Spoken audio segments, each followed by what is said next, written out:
అవసరం కాదు, ఒక స్ఫూర్తి కోసం, ప్రజలకు కూడా ఒక సేవాభావాన్ని కల్పించడం కోసం ఇవన్నీ చేస్తామని చెప్పి నేను మీకు తెలియజేసుకుంటూ, మీరే చూశారు క్వాలిటీ ఫుడ్ పెట్టడమే కాదు న్యూట్రిషియస్ ఫుడ్ పెడుతున్నాం.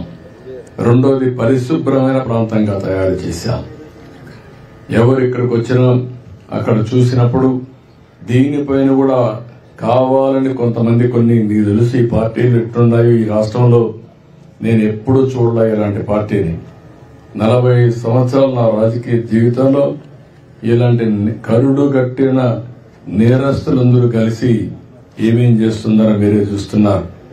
కనీసం ఒకరికి భోజనం పెట్టలేరు గాని భోజనం పెట్టేవాళ్ళు కూడా అక్షయ పాత్ర లాంటి పవిత్రమైన సంస్థని అపహాస్యం చేసే పరిస్థితికి వస్తున్నారు. ఈరోజు దేశంలోని దగ్గర 22 లక్షలు 23 లక్షల మందికి ఒక్కొక్క రోజున భోజనం పెడుతున్నారు. ఇది ప్రపంచంలోని ఒక చరిత్ర. ఇన్ని క్యాంటీన్లు పెట్టి ఇన్ని లక్షల మందికి ప్రతి పూట భోజనం పెట్టి ఏకైక వ్యవస్థ అక్షయ పాత్ర. ఆ అక్షయ పాత్రకు డబ్బులు ఎక్కడో గవర్నమెంట్లు ఇవ్వడం లేదు. ఇలాంటి సేవా కార్యక్రమాలు చేసినప్పుడు వాళ్ళకి వచ్చే డబ్బులు వస్తున్నాయి. ఇప్పుడు మనం ఈ కార్యక్రమాన్ని చేపట్టాం కాబట్టి మనం ఇచ్చే డబ్బులు వాళ్ళకి వస్తాయి.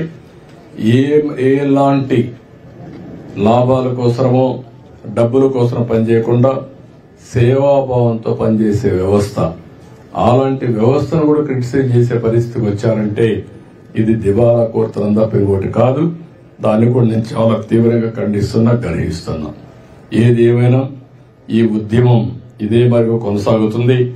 ఎక్కడ కూడా నిలిపే సమస్య ఉండదు. నేను ఎన్నికల మేనిఫెస్టోలో ఒకే మాట చెప్పాను. నేను ఆ విషయాలు రేపు మాట్లాడతాను. ఈ రోజు దీనికే కన్ఫైన్ అవుతాను.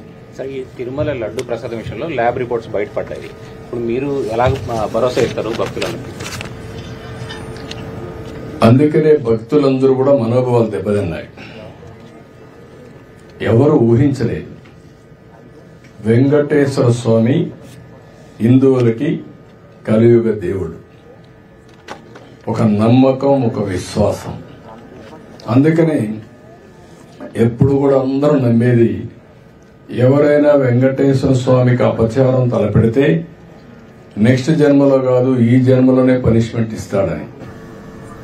అలాంటి వెంకటేశ్వర స్వామి వితరణ చేయడం కోసం కడాన ప్రసాదాల్లో కూడా మీరు నేను ఏదైతే చెప్పానో అలాంటి ముడి సరుకులు ఏవైతే వాడారో ఇవన్నీ నాసిరకం కాకుండా అపవిత్రమైన ముడి సరుకులను వాడారు.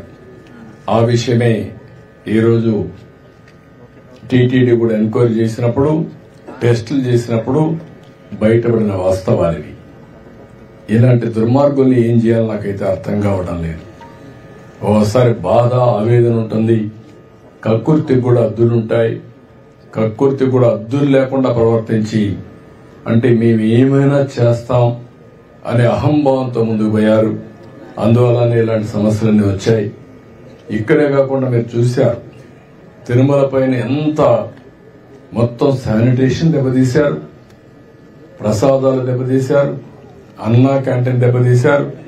కడాన వెంకటేశ్వర స్వామిని తీసుకుపోయి పెళ్లిళ్ళు పేరంటాలుంటే అక్కడ కూడా ఊరేగించే పరిస్థితికి వచ్చారు. నేను ఆ రోజు కూడా తప్పు పట్టాను. రాజకీయ ప్రయోజనాల కోసం ఒక వెంకటేశ్వర స్వామిని వాడుకోవడం కరెక్ట్ కాదు. ప్రజలందరూ కూడా, హిందువులందరూ కూడా జీవితంలో ఒక్కసారైనా వెంకటేశ్వర స్వామి దగ్గర రావాలి, దర్శనం చేసుకోవాలి, అదే మరి వారి కోరికలని చెప్పుకోవాలని చెప్పి వస్తారు. అలాంటి నమ్మకమైన ప్లేస్ ని మారించడం చాలా దుర్మార్గం. ప్రక్షాళన ప్రారంభించాం. ఇప్పటికే చాలా వరకు ఇంప్రూవ్మెంట్స్ వచ్చాయి. దీన్ని లాజికల్ గా తీసుకెళ్తాం. ఏవైతే మాకు ఆధారాలు దొరికితే అలాంటి వాళ్ళపైన కఠినమైన చర్యలు కూడా ఉంటాయి. ఎవరైనా సరే తప్పు చేస్తే శిక్షించాల్సిందే. దానికి కూడా దోహదం. ఇంటి వద్ద తిరుమల సెట్ వేసి చాలా విన్యాసాలు చేశారు. విన్యాసాలు చేసి పైశాచిక ఆనందాలు పొందారు. అందుకే నేను చెప్పింది ఏంటంటే ఈ రోజే కాదు, చాలా రోజులు భక్తులందరూ మనోభావాలు దెబ్బతిని చాలా మంది చాలా విధాలుగా బాధపడ్డారు. అందుకే నేను నిన్న కూడా చెప్పాను, ఎప్పుడు నా లైఫ్ లో ఇంత పెద్ద ఎత్తున గెలుపు రాలేదు. దానికి కారణం ఇలాంటి విషయాలన్నీ కూడా ప్రజల్లో ఒక చైతన్యం తీసుకొచ్చాయి. ఒక మాటలో చెప్పాలంటే ఒక రెవల్యూషన్, ఒక సైలెంట్ రెవల్యూషన్ వచ్చింది. దాని ఫలితమైన ఎలక్షన్ రిజల్ట్స్. ప్రసాదంలో జంతువశేషాలు వాడడం మీద ఏమైనా ఎంక్వైరీ ఏమైనా చేస్తున్నారు?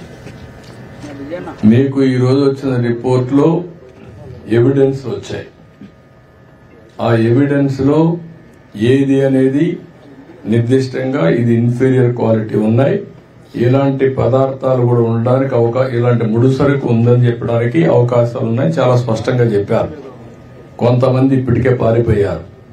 ఇప్పటికే అందరినీ డిస్కంటిన్యూ చేసి పవిత్రమైన నెయ్యి తీసుకొచ్చాం. అది కూడా టోటల్ ప్రాసెస్ లో పెట్టారు మన వాళ్ళు. దానివల్ల క్వాలిటీ కూడా గణనీయంగా పెరిగింది. భక్తులు కూడా హ్యాపీగా ఫీల్ అయ్యే పరిస్థితికి వచ్చారు. దీన్ని ఇంకా నెక్స్ట్ లెవెల్ కట్ చేసే పోలు తీసుకెళ్తాం. పాతవన్నీ కూడా ఏ విధంగా యాక్షన్ తీసుకోవాలో యాక్షన్ తీసుకుంటాం. ఎవరు చేశారు, ఏం చేశారు అవన్నీ కూడా యాక్షన్ తీసుకుంటాం. Okay, thank you.